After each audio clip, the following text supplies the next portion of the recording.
Before we jump into the market outlook this week, an update for Applied Series subscribers, if you're not already aware. In the Sector Studies folder under Materials, there is a new video that has been added, Understanding Mining, which is almost an hour long, and it is a good high-level view that gets you ready to read any mining company's financial statements.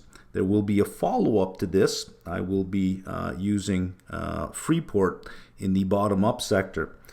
Also in the portfolio management and construction folder, we have screeners that have been added. How to do a bottom-up stock selection using screeners.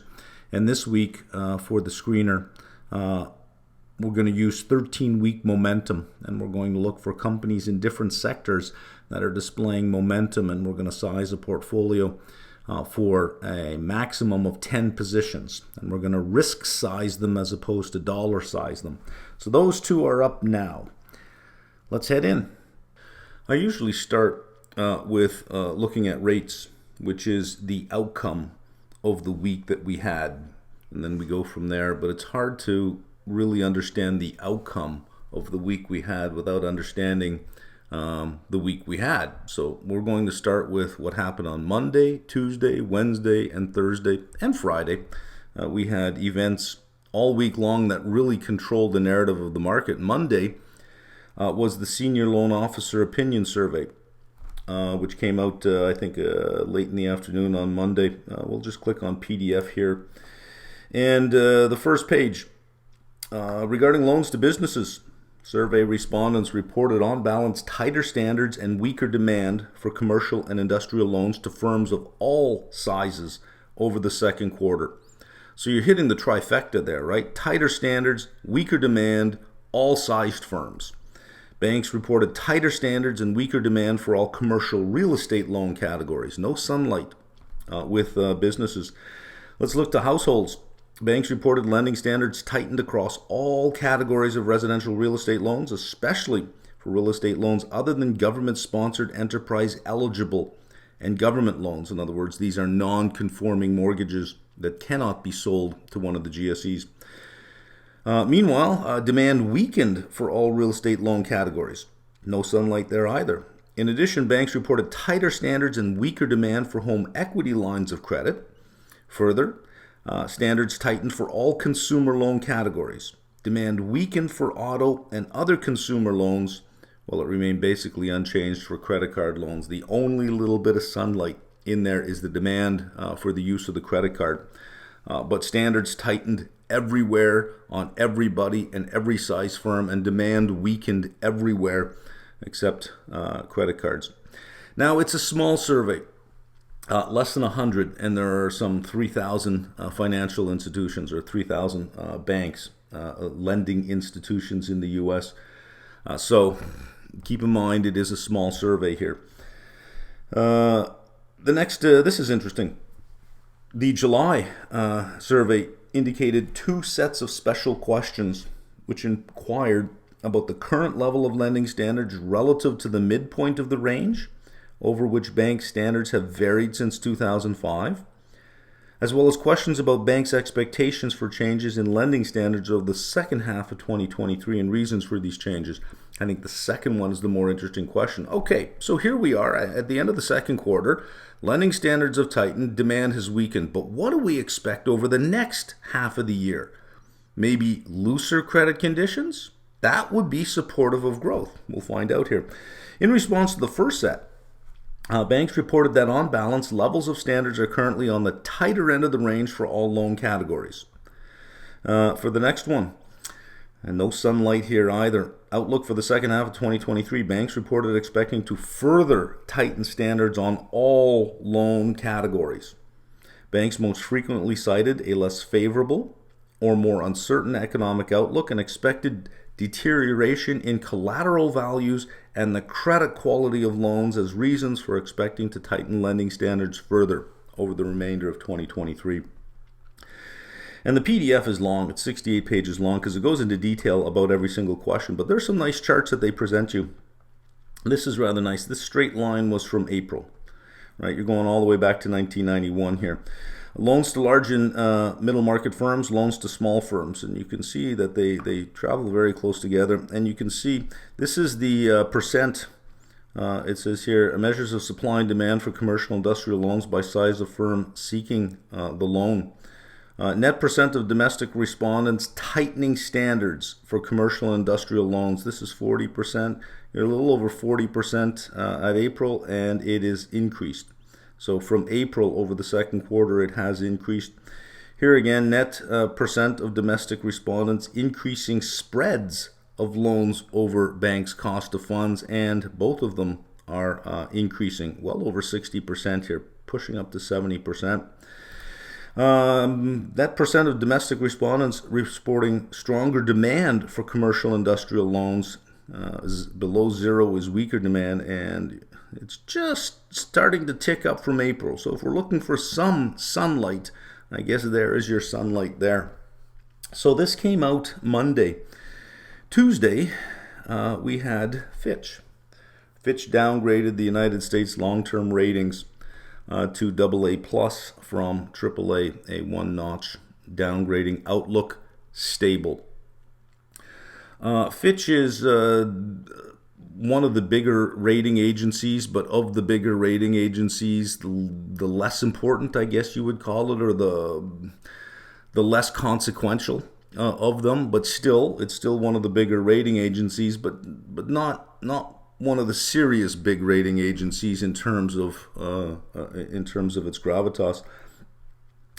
Key ratings drivers: you have erosion of governance, rising general government deficits, general government debt to rise, medium-term fiscal challenges unaddressed, exceptional strength support ratings. So this little paragraph at the bottom here gives you, with all of that said, it's still an exceptionally strong country.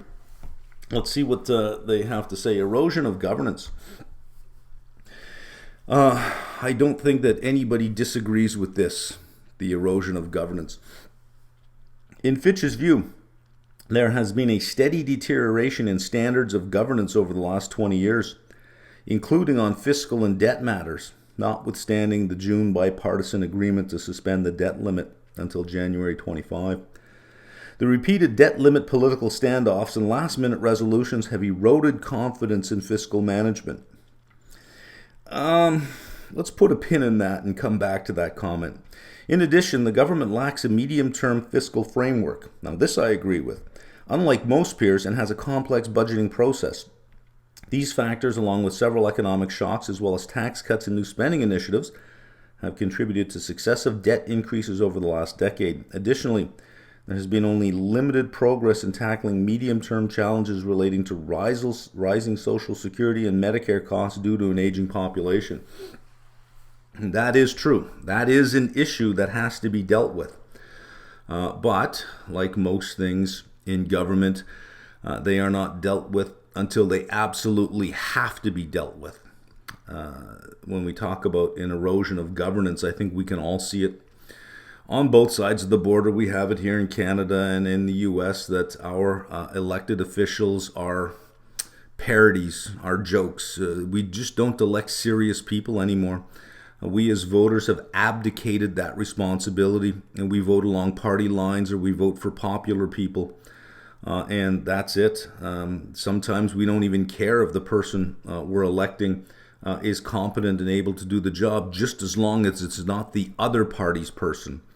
And this is where we are.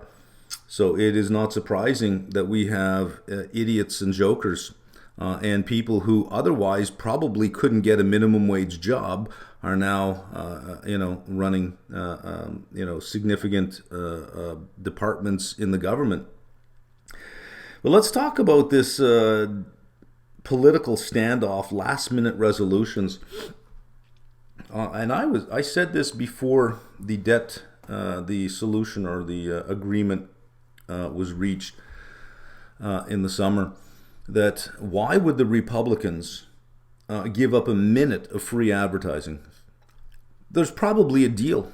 The deal's probably already agreed on in back rooms, but why would the Republicans ever give up a minute of free advertising and campaigning about the irresponsible level of debt that we have? Just the sheer ridiculousness of it. Why would they ever give that up? I think Fitch has failed in this part to distinguish between the show versus the substance. What we see is the show, and it's a dog and pony show. It's a political dog and pony show, and the cameras are rolling, and that's what you're going to get. When the cameras are rolling, they're campaigning, period. They're not doing business, they're campaigning for the camera. When the cameras are off, then they're doing business. And for the most part, they're going to get an agreement. And I said back then, they're going to come to an agreement. But why? Why do it now? You've got 2 weeks of the media and cameras rolling to campaign. You have 2 weeks of it. And most of America agrees that the debt level is something to pay attention to, and that it's serious and somebody has to deal with it. The Republicans were in a no-lose situation here. Why stop it? So I think that they're not distinguishing between the show and the substance. If you just base your opinion on what you see, yeah, it's a dog and pony show. But no one doubted that there would be a deal. Wall Street never doubted that there would be a deal, but somehow Fitch is pointing that out as saying the market is losing confidence. I don't think anyone lost confidence in them getting to a deal. It was just a big eye roll getting there going, here we go. Here comes all of the holier-than-thou statements from either party about how the other party is ruining the country, right? The next one you can't disagree with, and I think I completely agree with this. We expect the general government deficit to rise to 6.3% of GDP in 2023 from 3.7% in 2022, reflecting cyclically weaker federal revenues. I question that, the cyclically weaker federal revenues, new spending initiatives, and a higher interest burden. And there, I'd caution on accepting that at face value there. Additionally, state and local governments are expected to run an overall deficit of 0.6% of GDP this year after running a small surplus of 0.2% in 2022. Cuts to non-defense discretionary spending, which is 15% of total federal spending, as agreed in the Fiscal Responsibility Act, offer only a modest improvement to the medium-term fiscal outlook, with cumulative savings of $1.5 trillion by 2033, according to the CBO. The near-term impact of the act is estimated at $70 billion, 0.3% of GDP in 2024, and $112 billion in 2025. Fitch does not expect any further substantive fiscal consolidation measures ahead of the November 2024 elections. I think you're right on that. Let's, before we read the next paragraph, let's talk about cyclically weaker federal revenues. You have the lowest unemployment rate you've had in 50 years, with wage gains over the last couple of years that have been tremendous. Outsized wage gains, because we all watched wage inflation. Job switchers were getting on average, 7.6% wage increases. Well, those are nominal wages. They get taxed. You have high levels of inflation, which means prices are going up in the department stores and grocery stores. Well, there's a sales tax on a lot of stuff. So that revenue increases as well. And because you have a high level of inflation, you have a high level of nominal GDP. Well, the tax haul is about roughly around 18% of GDP, of nominal GDP. So the higher nominal GDP is, the higher the tax haul. So I question that. I'm not going to say it's wrong, but it doesn't fit. Cyclically weaker federal revenues. The higher interest burden. Understand, with interest, there are two people to the contract. There is the side that's paying interest and the side that's receiving interest. The side that receives interest has to pay tax. So even though it's a higher tax rate, the government then taxes back a share of that, on average about 33%. So a third of it comes back to the government, unless it's in certain registered types of funds. But the government does have taxing authority and will tax back that interest expense. So the after-tax interest expense is not as great as the interest expense. So yes, the interest burden on the debt is increasing. but you have to consider it on an after-tax basis, because that interest going out then becomes, part of it then becomes the revenue coming back in. You also have to remove the interdepartmental debt because the government owns all of that stuff. And there is debt issued by the Treasury for particular departments within the government for financing something else that has a stream of revenue. One of the things we don't see when we look at the level of government debt, we just see debt. But when we look at companies, we see debt and we see assets and equity. Well, we don't have a balance sheet for the US, so all we see is debt. But some of that debt is financing something that has a cash flow. So the Federal Home Loan Bank can make loans to banks which carry an interest rate. And of course, they need debt to get that done, so the Treasury issues debt for that purpose. But that's all paid for by somebody else. That's all paid for by a bank. It just, the asset, the loan to the bank, is not listed. Just the debt is listed. So if you actually go through the debt, and it is a lot of debt, but if you go through the debt and you say, well, let's take whatever debt we have that is then financing something that has a cash flow that's paying back the debt. Let's remove all of that stuff. Now, that's a job way too big for me. But if somebody knows of some data that has already done that, it would be nice to see what the net debt is. In other words, you're just taking the asset off, right? So if you have a bunch of loans that the government made somewhere that are receiving interest, and that interest is then paying the interest on the debt the government issued to finance those loans, well, that's a wash. That's an asset that crosses off a liability. Not only that, on a balance sheet, you have all the assets listed. Well, what are the assets of the U.S. government, right? It has a huge amount of assets. So you probably have equity. So if you're doing a debt analysis, yes, the debt is a problem. But it's not as big a problem as we think it is once you start canceling certain things out. And yes, the interest cost is rising, but the government gets to tax 100% of that interest. Again, as long as it's not sitting in pension funds, right? So it looks bad, but for a developed economy, especially the largest developed economy in the world with a reserve currency, you can have higher levels of debt to GDP without it really affecting much. What I would agree with here is the entitlements coming up. You're going to have to deal with that, and you can't keep running these deficits because you got to deal with that problem. Fitch forecasts a general government deficit of 6.6% in 2024 and further widening to 6.9% in 2025. That is brutal, right? 6.3 in 2023, 6.6 in 2024, 6.9 in 2025.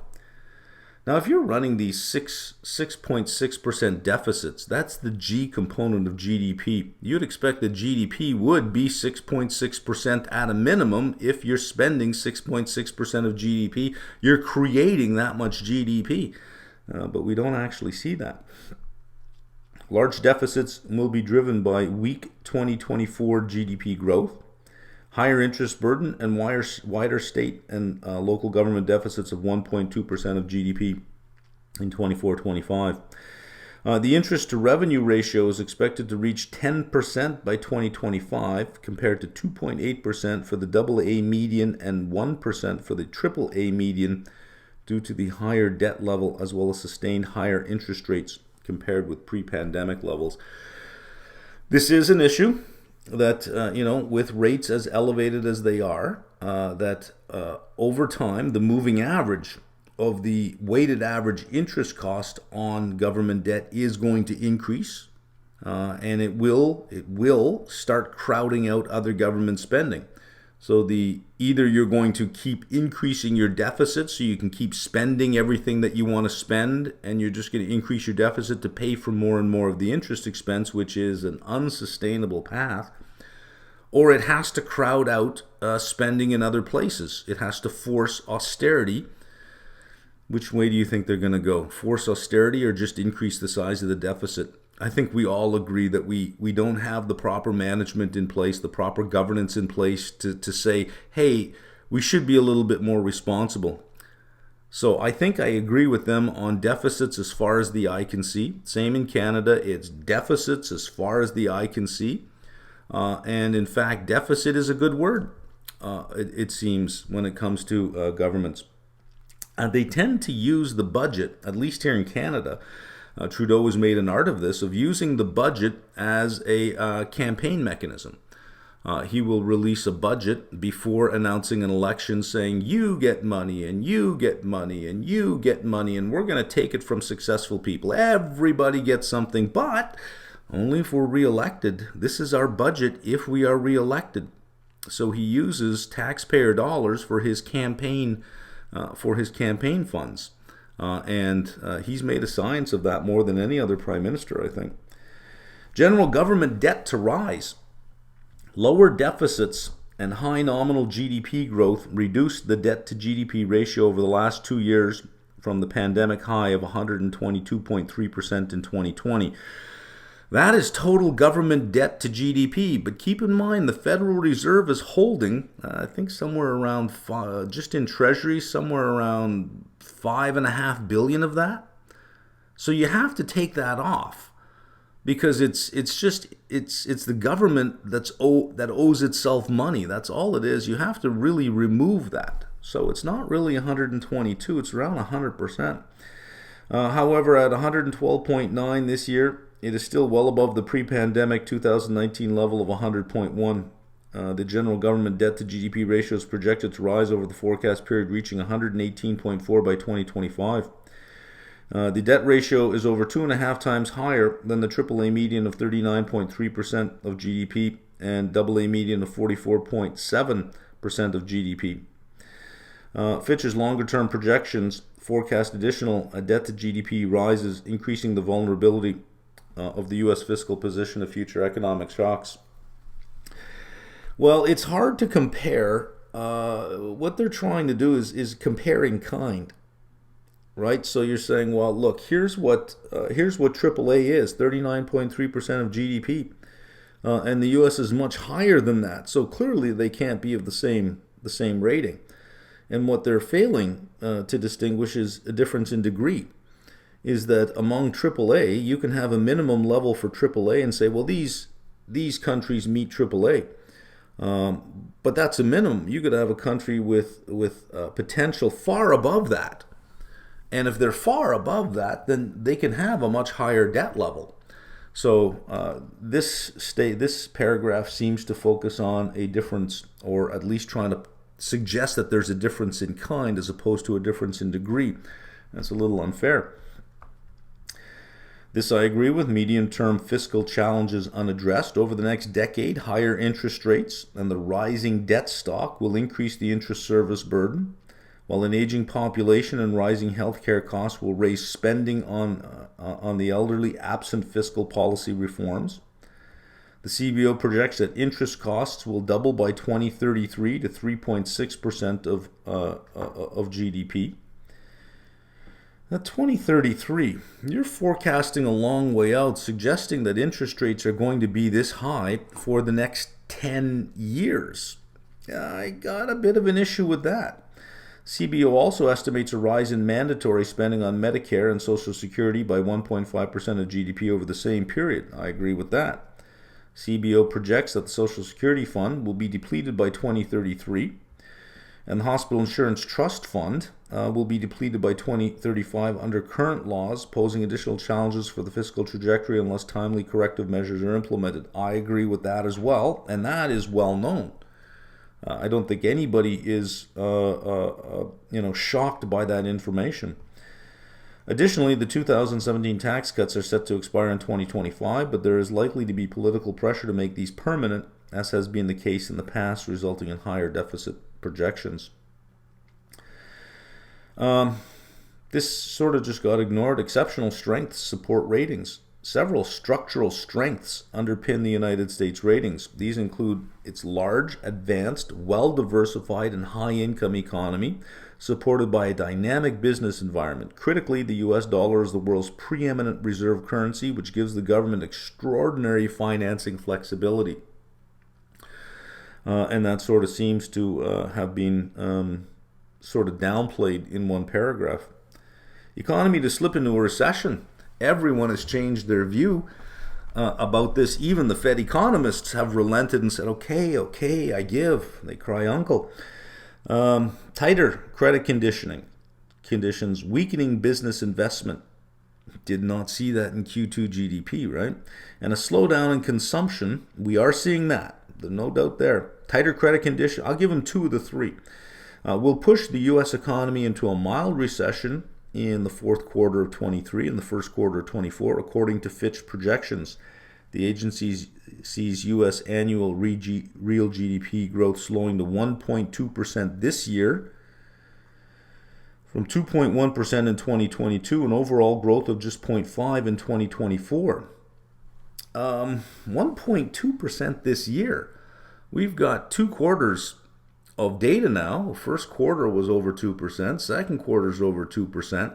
To get to 1.2, because it's an average, you would have to have something really negative in Q3 and Q4, or a big negative in Q4 to get to an average for the year. But they're talking about a slowdown in consumption push the economy into a mild recession. So I don't know how they're getting to their 2.1 when half the numbers are already in the book.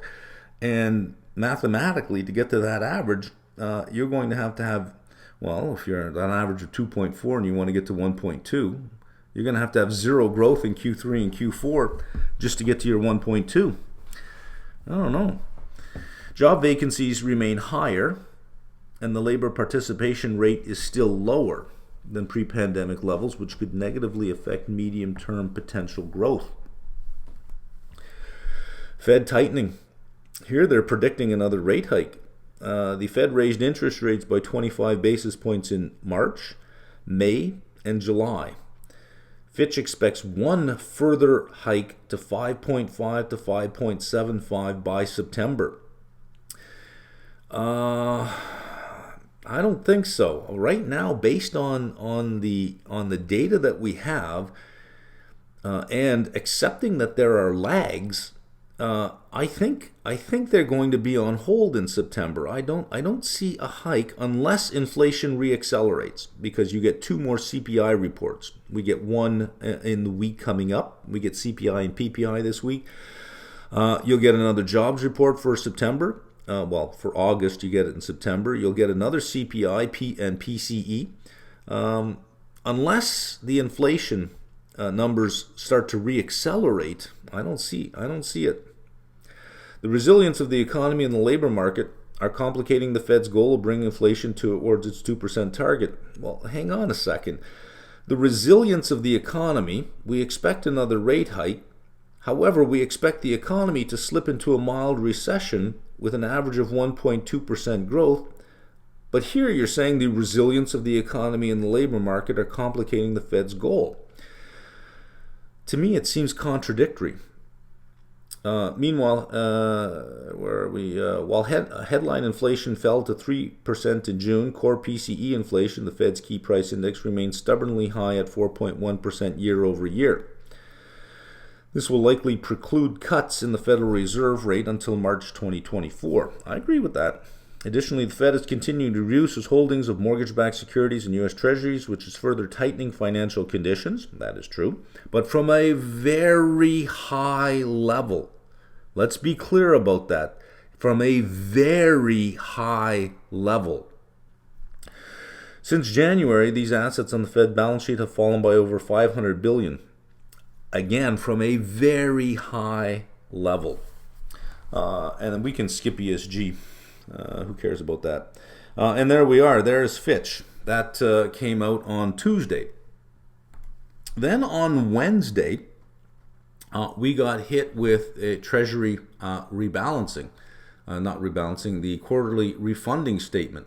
Let me just bring that onto the screen here. And we don't have to read a lot of this, just have to go to this table.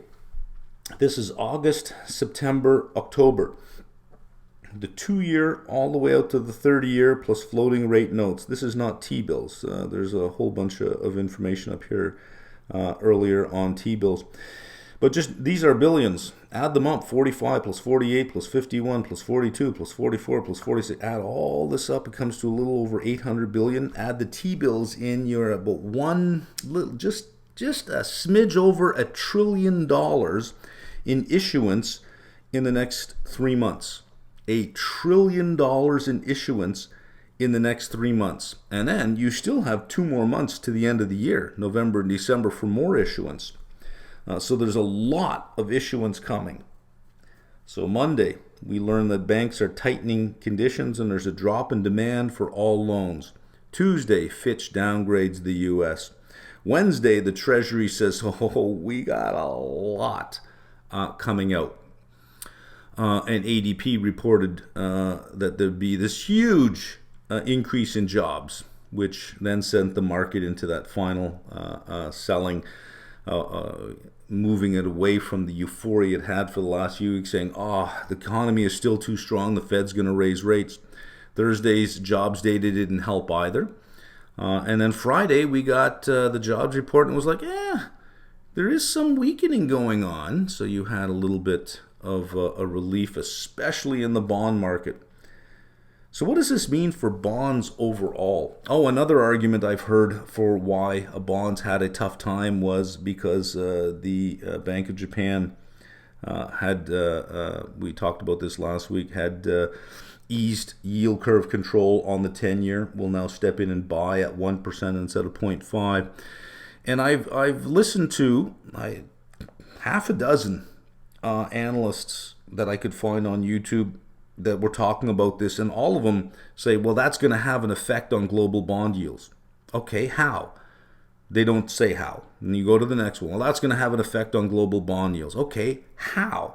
Not one of them was able to discuss the mechanism by which that would have an effect. If you say something's going to have an effect, fine. By what mechanism? What happens that causes that? Tell me about the flow of funds. Tell me what's going on. Not one of them did, which leads me to believe that all of them are simply just repeating something they heard somewhere and saying, okay, well, now I'm going to offer my commentary. And since I don't know the mechanism either, I will just say the effect it will have without telling you how it will have that effect. I discount the Bank of Japan in what we saw in U.S. Treasuries last week. It was, if I had to bring it down to number 1 and number 2, Fitch really started it with a little bit, but the Treasury refunding really sent it on its way. So those are the 2 big things that caused that to happen. But by Friday, it had all reversed itself, and bonds rallied on Friday quite significantly.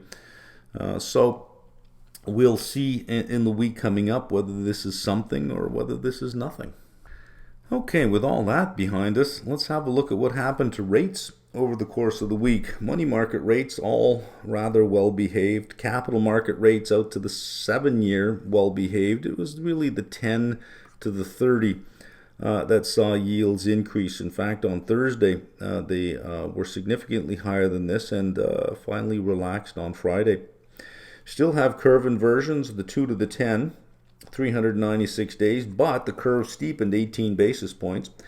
And the 3-month of the 10-year, 283 days, the curve steepened there 7 basis points. So the curve is beginning to steepen. The 3-month rate, 18 months from now, minus the current 3-month rate, inversion of 159 versus 167 the previous time.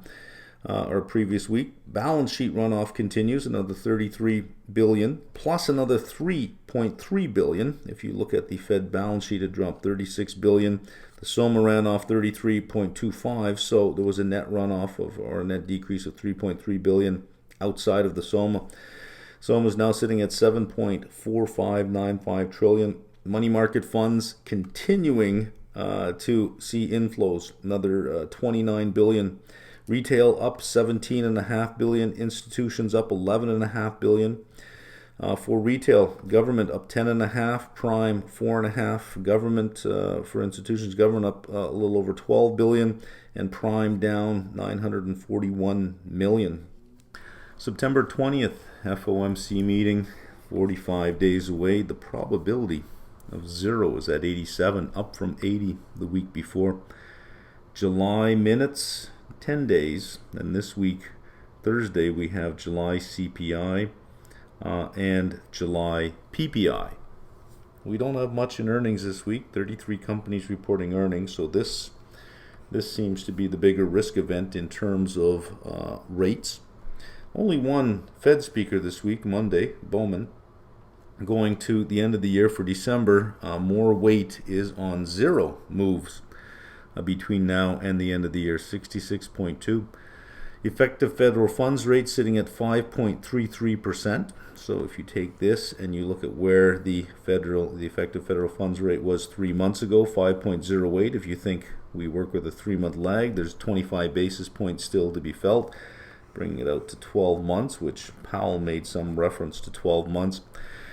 Effective federal funds rate was 2.33%. It's now 5.33. And if we think about a 12-month lag, that means there's 300 basis points still to be felt. So what we're seeing in the economy, if we accept that lag, what we are seeing, the effects are of 225 basis points. There's still 300 to come. Reverse repo up 63 billion over the week, still well under the 2 trillion. U.S. jobs data, we had a lot of it last week. The JOLTS report, this is for June openings, 9.582 million. It's under 10 million. The quits rate, 3.772 million, under 4 million. Both of them going in the right direction. Initial jobless claims still low, up 227. Continuing claims, 1.7 million. We also got some measures of non-farm productivity for Q2 and unit labor costs. And to get your unit labor costs down, you've got to get your productivity up, right? Look at that, 3.7. The forecast was for 2. The previous was negative 1.2. There is nothing but good news in that information. Unit labor costs 1.6%. The forecast was 2.6%. Previous it was 3.3. That is great. That is, you can have wage pressure. So you can have wage inflation without price inflation if you have productivity growth, because that would still keep your unit labor costs very low.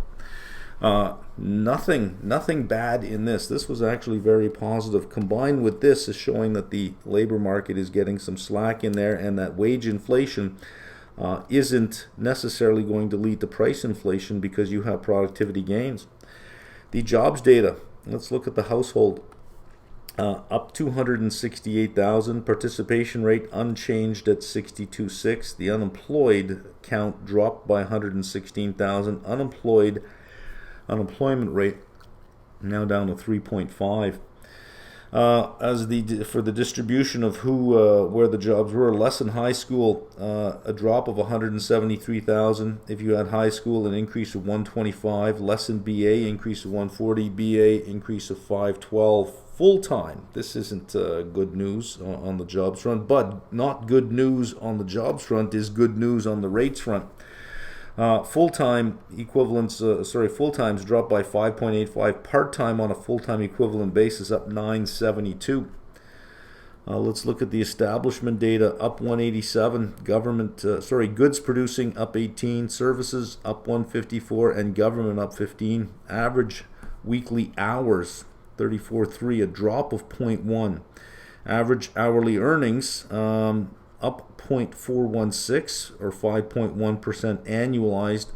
But because you had a drop in hours with an increase in earnings, your average weekly earnings eked out a small gain, 0.125 or 1.5% on an annualized basis.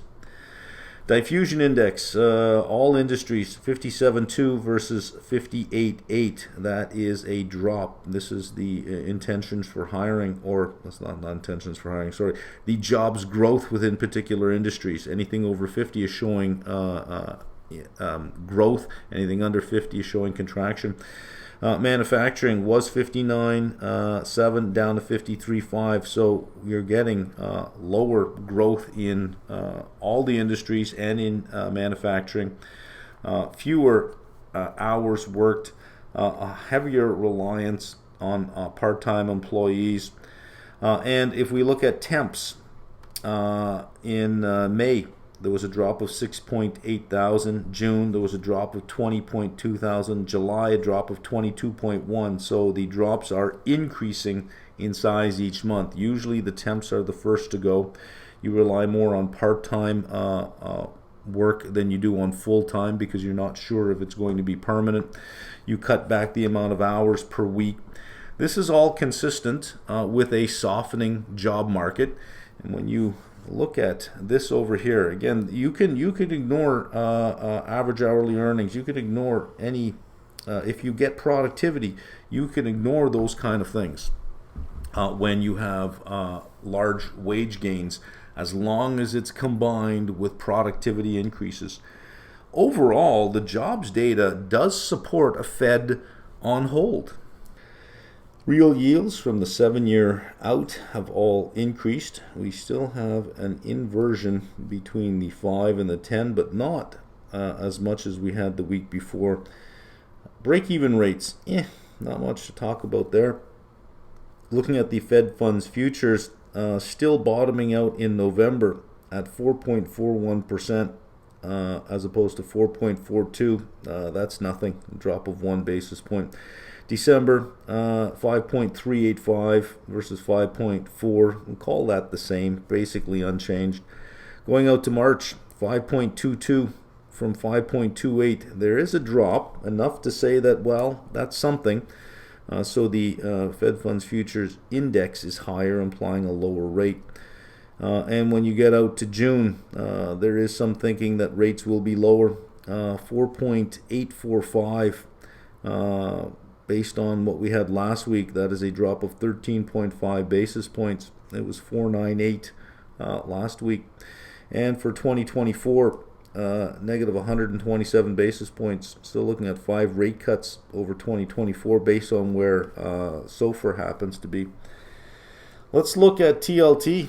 It did not have a good week. I'm sure everybody was watching that. It had a nice Friday, but it did not have a good week at all. You had some big drops every single day. There is Fitch. The senior loan officer survey really didn't do too much. There is Fitch. There's Treasury. There's even more follow through. When we saw Thursday's initial jobless claims, still rather low. The belief was, well, that's going to add inflationary pressure.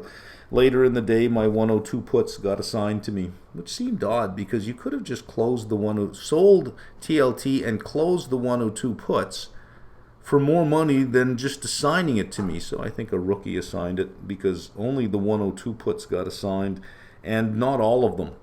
But I was assigned some 102 puts. When I pulled up the chart to get my TLT chart, it should have had a green line on the chart because I do have shares slightly below 100 because my puts had a little over $2 in premium to them, but it didn't, and it wasn't pulling any data for my portfolio. So I think it was doing some kind of setup or update to something, and it wasn't giving me the data. But anyways, I drew the line in. Just so you know, now I do have my 102 puts were assigned to me. I could go ahead and sell the 100 calls for September. I think there's some premium in there. The implied volatility is nice. 13-week implied volatility, 75%. But I'm hesitant to sell calls on this position because if something breaks, this thing, money will rush into safety. And I will be giving away the very thing I went into this thing to get. So I'm hesitant on selling calls on this thing. I may just own them.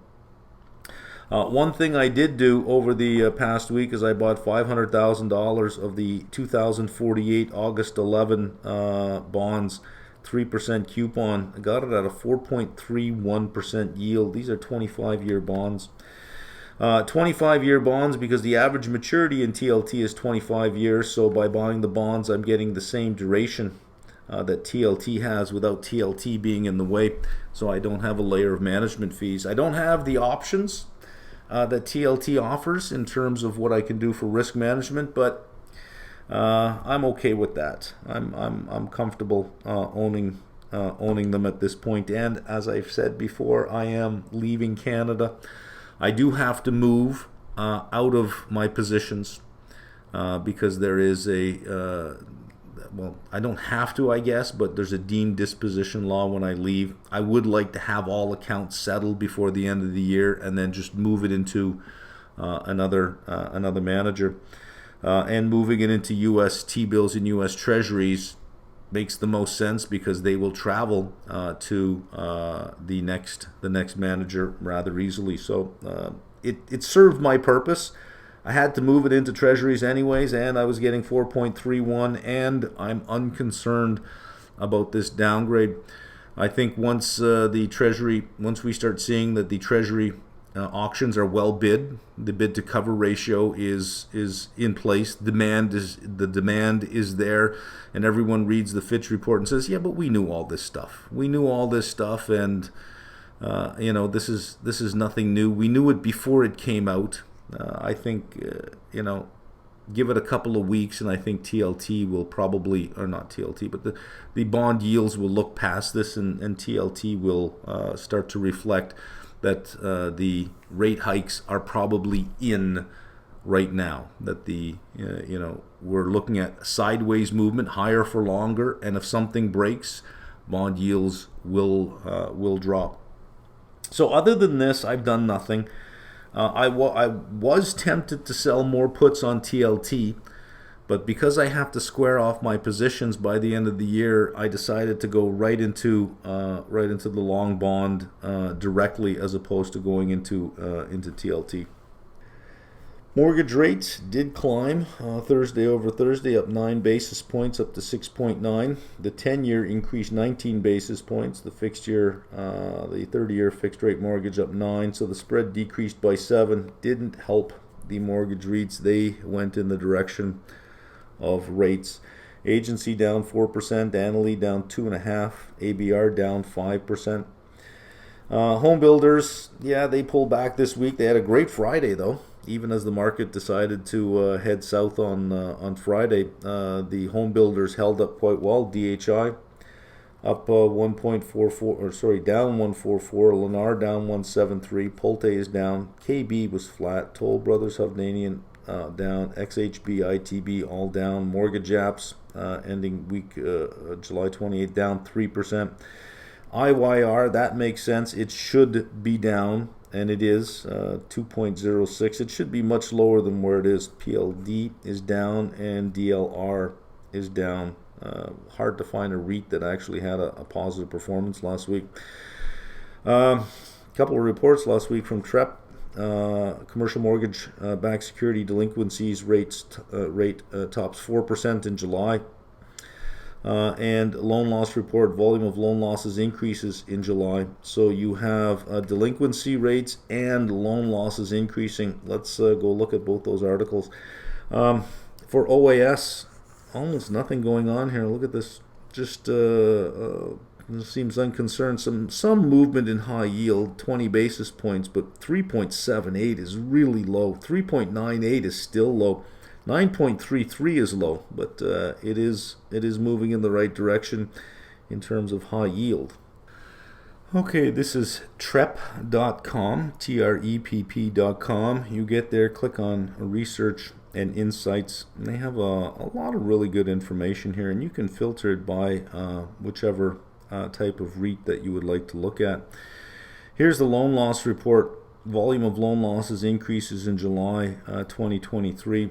So we can click on that, and it gives you a list of loans disposed with a loss in the last 12 months.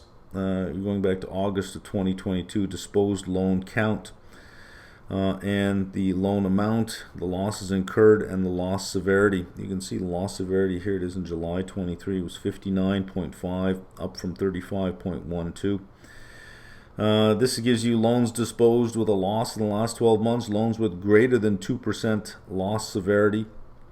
Gives you, sort of a visual. So it's an interesting read. I'm not going to go through it. We've seen the title of it. Let's look at the next one here. Delinquency rate tops 4% in July. So the delinquency rate is not default yet. The one we saw is the defaults. They've increased, and the delinquency rates have increased as well.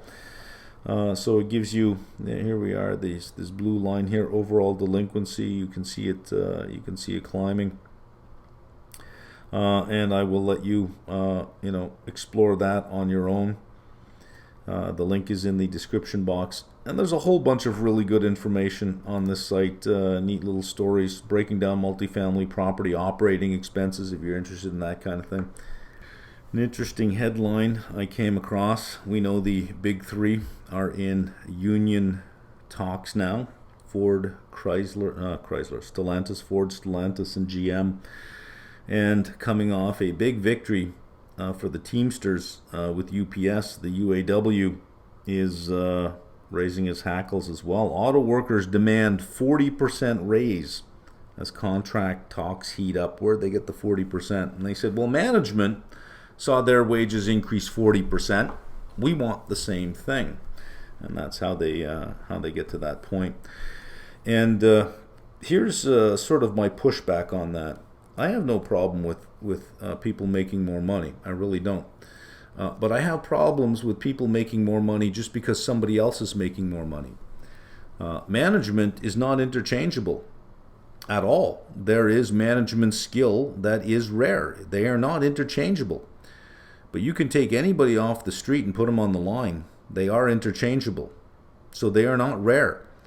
So just because the rare elements see their value increase does not mean the commodity elements should see their wages increase by the same amount. So they're using the wrong benchmark. They're saying, well, if management of the company's got 40% more, we should get 40% more, without considering that management skill is rare. It's not common. You can't just take somebody off the street and put them in a management position, but you can just take somebody off the street and put them on the line. And within a couple of days, they'll be trained just as well as anybody else on that line. So I sort of disagree with their benchmark. But I don't disagree with them saying, listen, we got to be paid more. They're paid anywhere from some new workers $18 to $28 an hour. I don't know that you can survive on $18 an hour. You're certainly not ever going to own a house at $18 an hour. So something does have to change. Let's get to the important statement. Here it is right here. Big three CEOs saw their pay spike 40% on average over the last 4 years. We know our members are worth the same and more. I got to disagree with that. In a statement Thursday evening, General Motors criticized the breadth and scope of the UAW's demands, saying they would threaten our ability to do what's right for the long-term benefit of the team.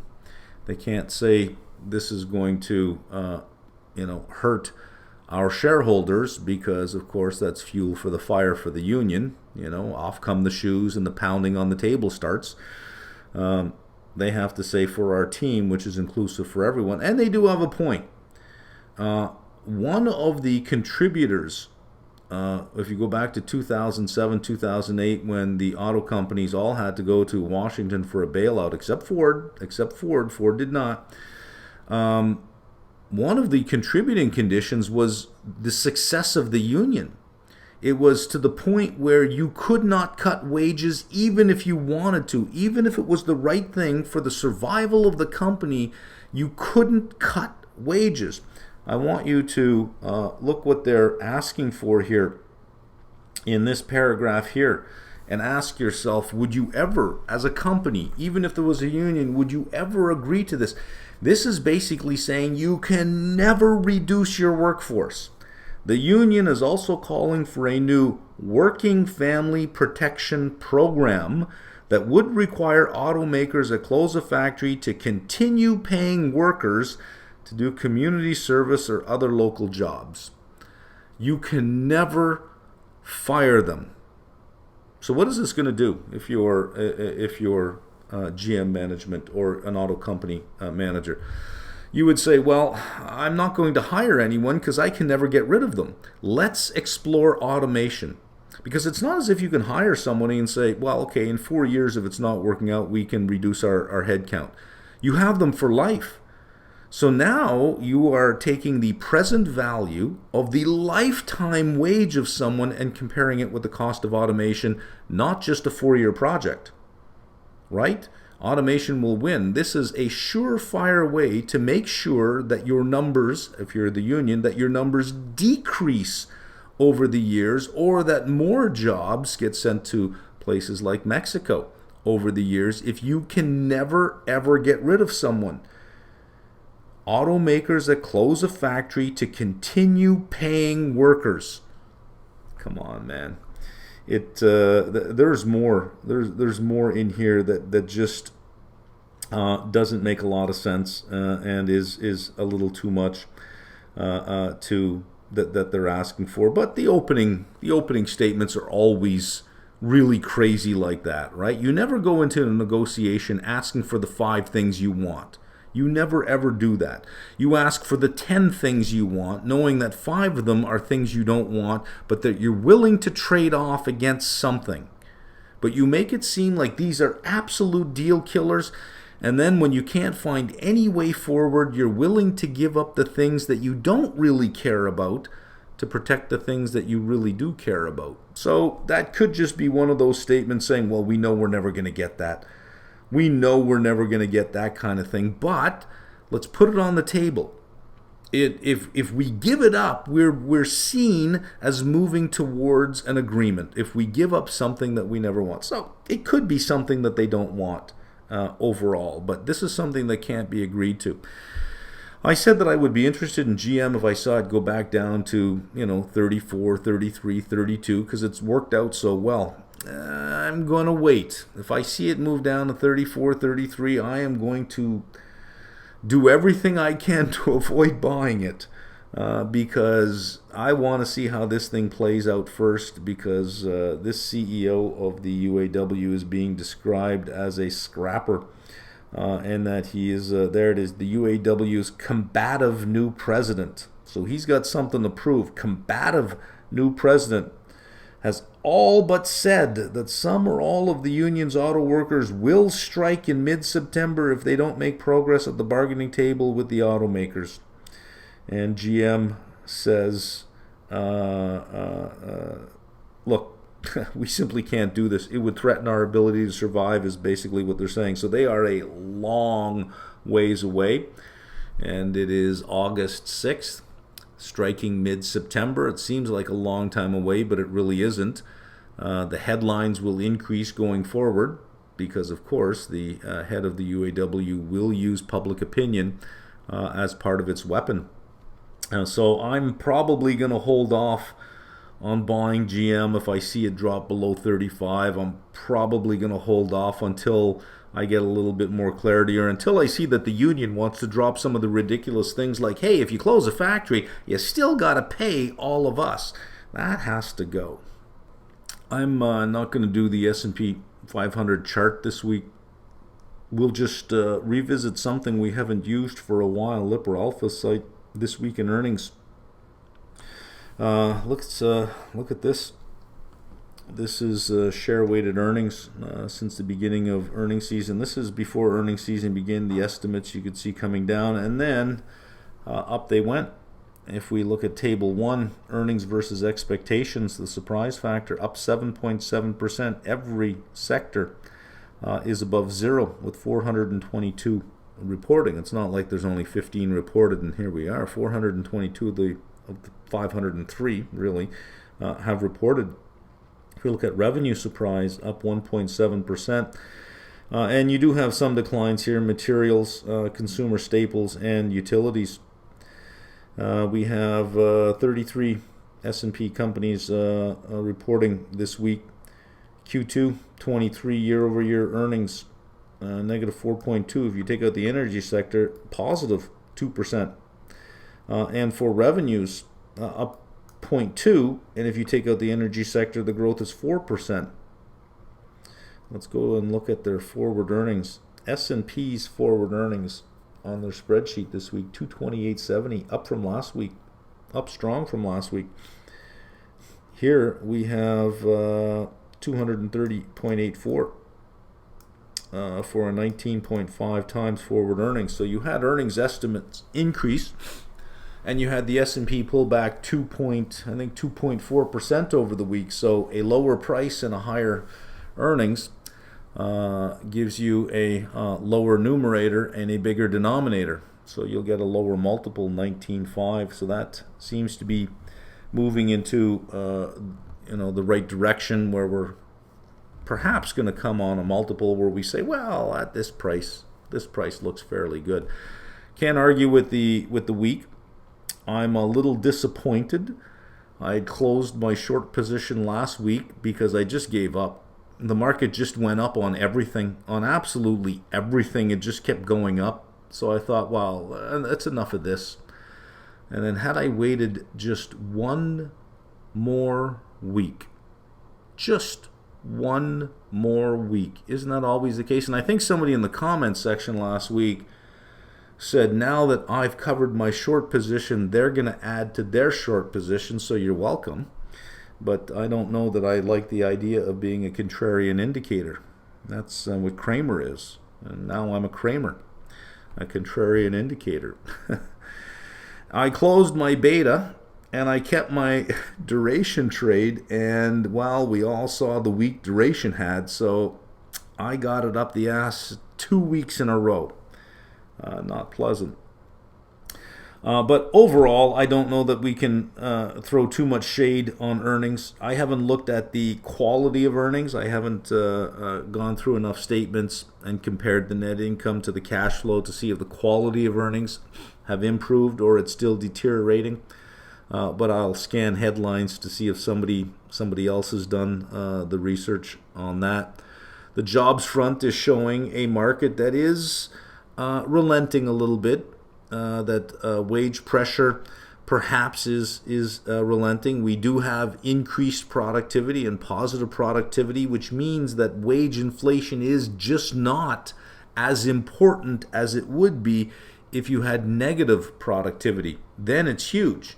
But if you have increasing productivity, if you have positive productivity, even with wage increases, you can get lower unit labor costs, which means you can still pay people more and not have to push your price up and still get increasing margins. Productivity is a gift in that sense. So can't argue with that. Apple's earnings last week disappointed. Their forecast tended, I think, disappointed. And it was, I think for the iPhone, it was 3 or 4 quarters of decreasing sales on the iPhone. But Apple follows a skimming the market pricing policy where they price it at the highest they absolutely think they can get away with. Very concerned with how much money they can extract from you. Yes, they make a great product, but they also charge for that great product. So you can't say, oh, it's a good value. It's okay. You're getting a great product, but you are paying for that great product. And the question is, well, how many phones are you going to buy at $1,500 a pop? Every year when one comes out, every 2 years, you're going to spend another $1,500 on a phone.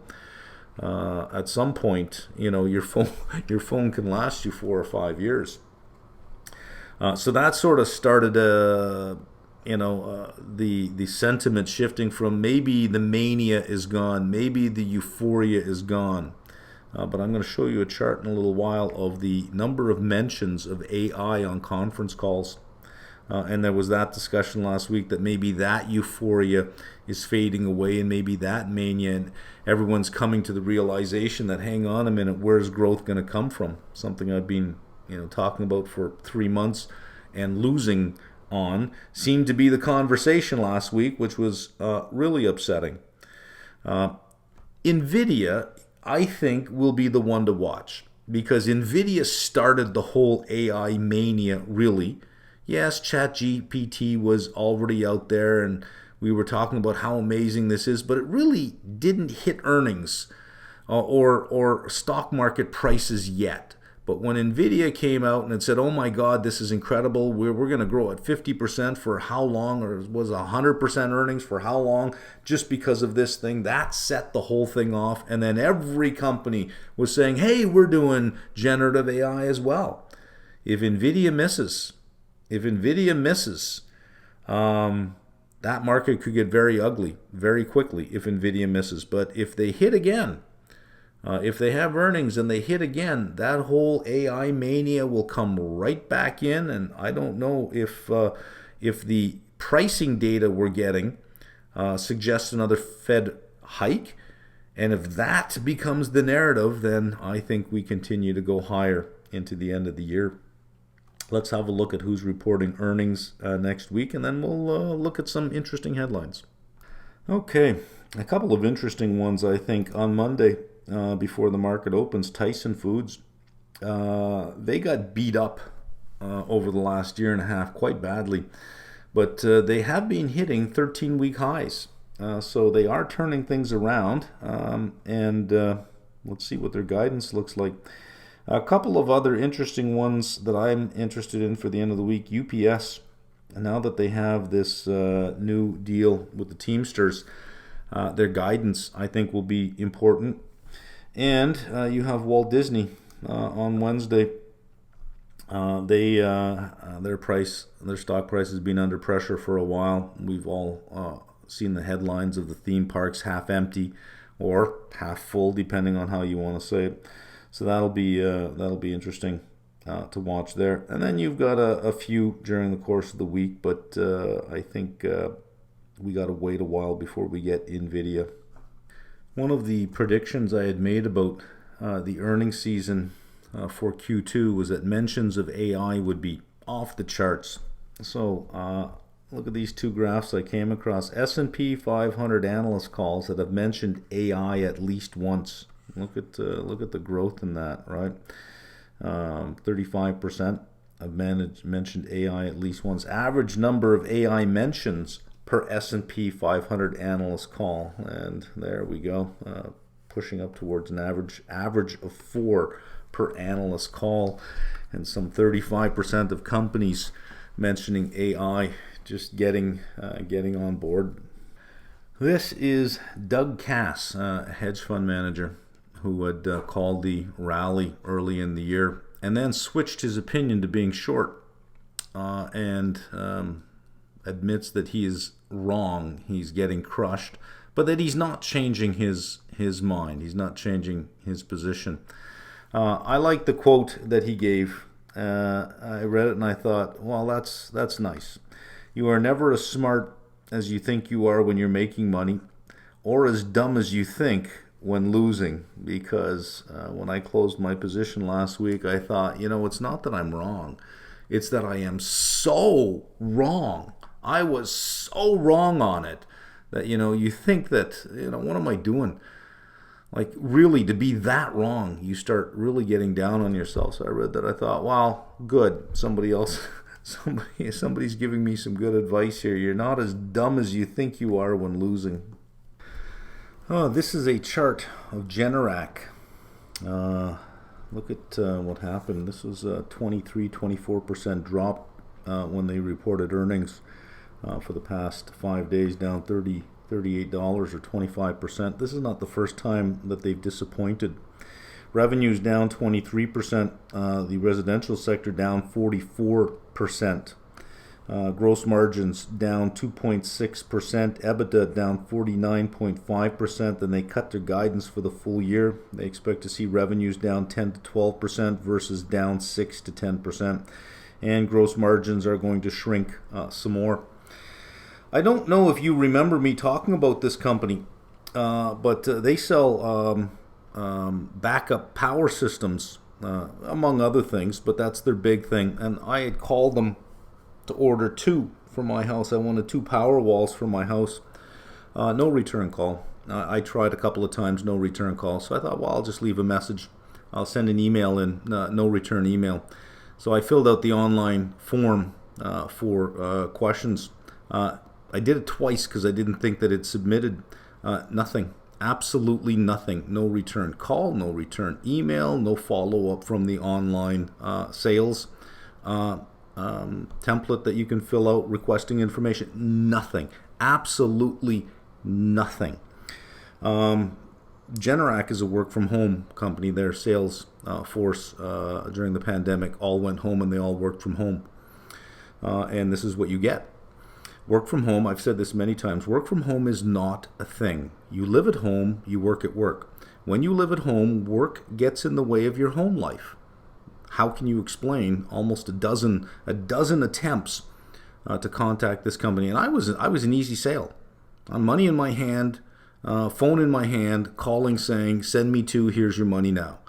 And nothing, absolutely nothing. So it's not surprising that they have revenue drops and drops in the residential sector. If I am an example of other homeowners out there who have the same story saying, I tried to call them, I tried to buy from them, and the power walls were $15,000 each. I was going to spend $30,000. Well, there's $30,000 you would have gotten just by answering the phone and saying, yes, sir, where do you want them delivered? They'll be there Wednesday. It would have been that easy, and they didn't do it.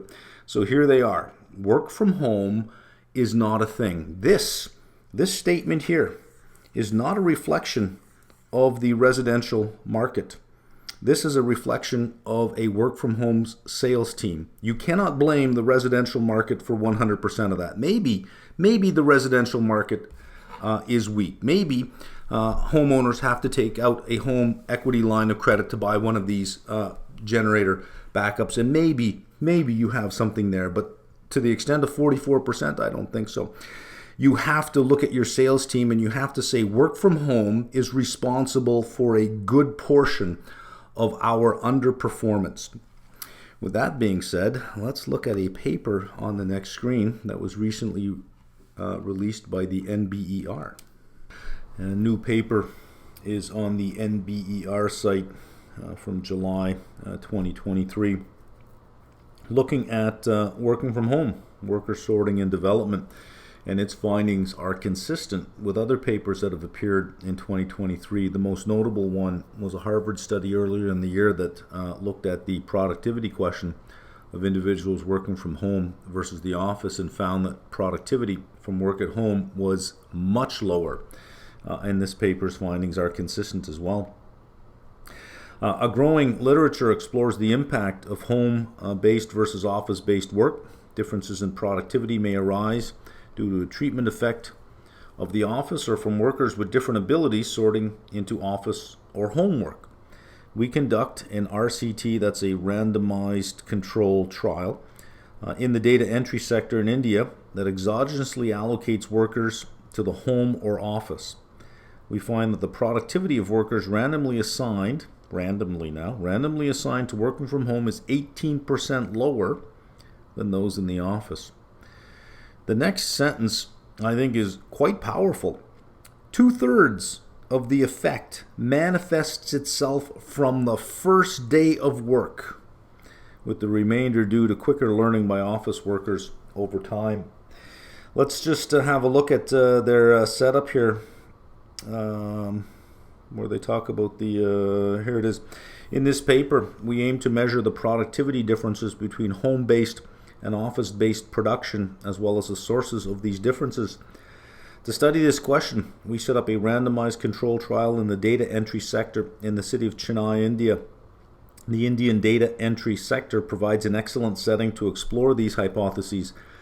First, it is a sector where working from home is particularly feasible, since workers do not depend directly on the work of others in the organization. Second, it is possible to record productivity and effort in great detail via data entry software on workers' laptops. So that's important, right? The question of, okay, so you say that workers are less productive working from home. How are you measuring it? So it has to be a job in which output can be measured, and this can be measured. So I'll leave the link in the description box below, but it's hard to move off of this sentence here. 2/3 of the effect manifests itself from the first day of work. That you go home, you're working from home, and out of the gates, you're less productive right away. Well, we'll end here this week with this story. I think last week really was about bonds and yields. That was the big story. We'll see what happens this week, but I think the worst of that is over. These are pictures of a bear in a zoo in China, and the zoo officials had to put out a statement denying that this is a human in a bear costume. I think you can see from the pictures it is suspicious, isn't it? You got a costume that's not fitting very well. You got a bear saying, hey, what's going on here? Look at his arm over here. What's going on here? Look how it's sideways, right? Hey, how you doing? How you guys doing? And this is not a human in a bear costume.